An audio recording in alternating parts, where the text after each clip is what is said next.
Bismillahirrahmanirrahim. Assalamu alaikum and welcome to another lecture.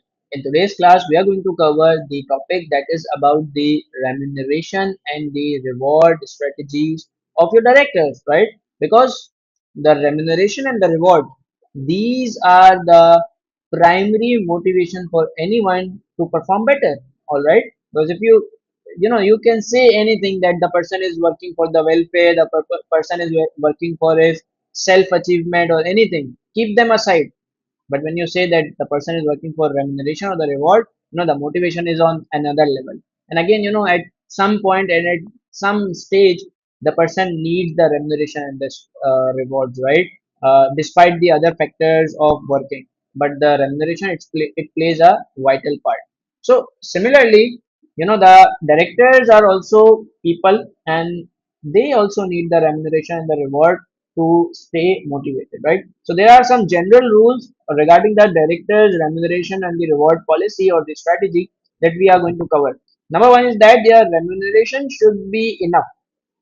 For what? Sir, for what it should be enough? Number one, to attract the good, talented directors, to retain them, and to motivate them. Your remuneration should be sufficient enough. Alright? It should not be too low that you are not able to attract them, you are not able to retain them, or you are not able to motivate them, right?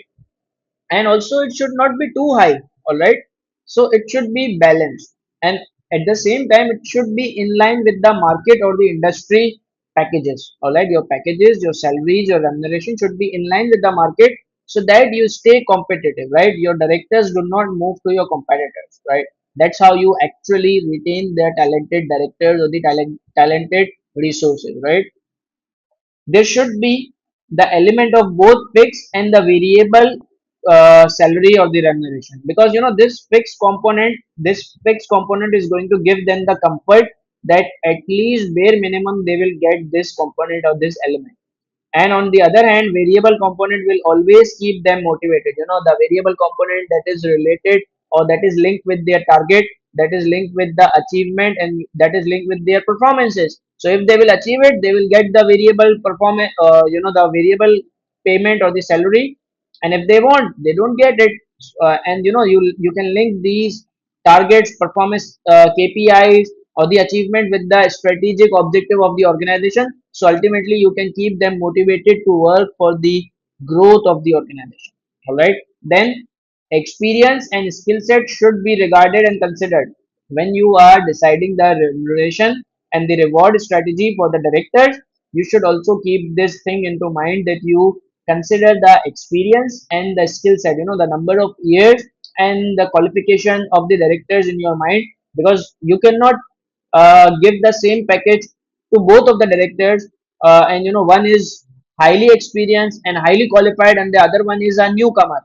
All right, so it's a thing that many companies give this thing consideration, that while deciding the remuneration, they make this difference that the person who has the higher experience, higher qualification, gets the high pay. Again, that's the justice, right? Core component of the remuneration, the core component of remuneration, what they should be: number one, the basic salary, the benefits, you can say the provident fund, the car allowances, house allowances, medical fees, you can say privilege allowances, your holiday vacation pay. So these also, insurance, these also comes into the benefit. So the benefit should be there. Performance based pay or the bonus or the share option, the core component of the remuneration, it includes these things, it should include these things in order to have a good remuneration strategy or the good remuneration policy.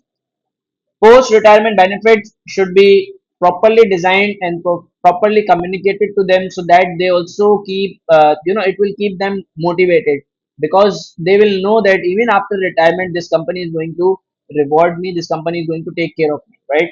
Then retention pay, long term bonuses, share option, service conditions, or the lock in period. You can give them the long term bonuses, that if you will work for us like for 5 years, that let's say you can say that,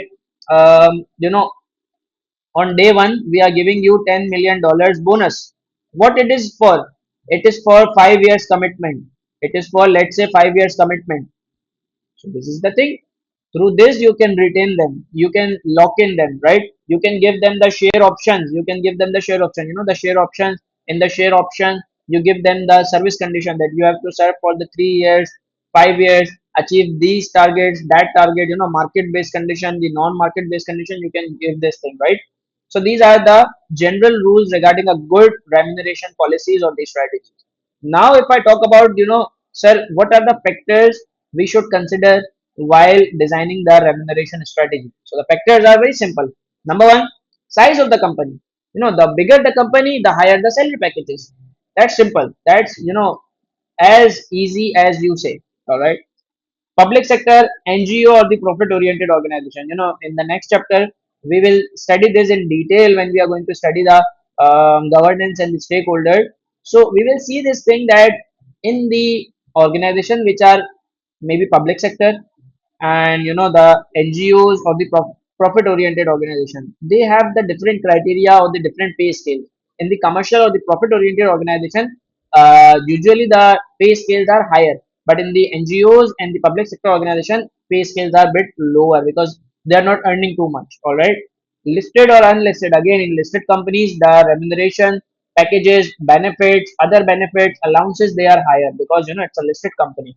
They have a lot of huge fund, huge back operations, so they can afford it, right? Unlisted companies, they don't. Their operations are limited, right?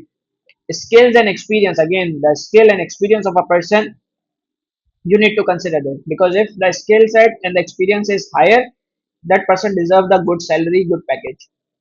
Then multinational or local, again, if your company is a multinational, you will get a good salary packages, and the local as compared to the multinational, they would be a bit lower.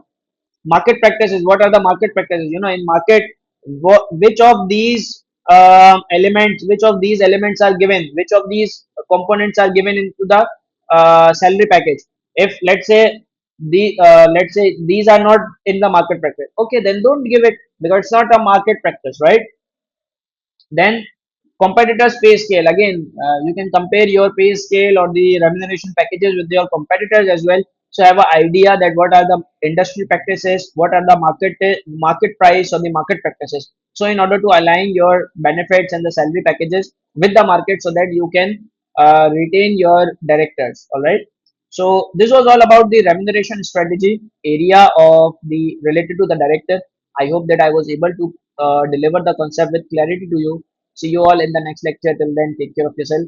Allah Hafiz.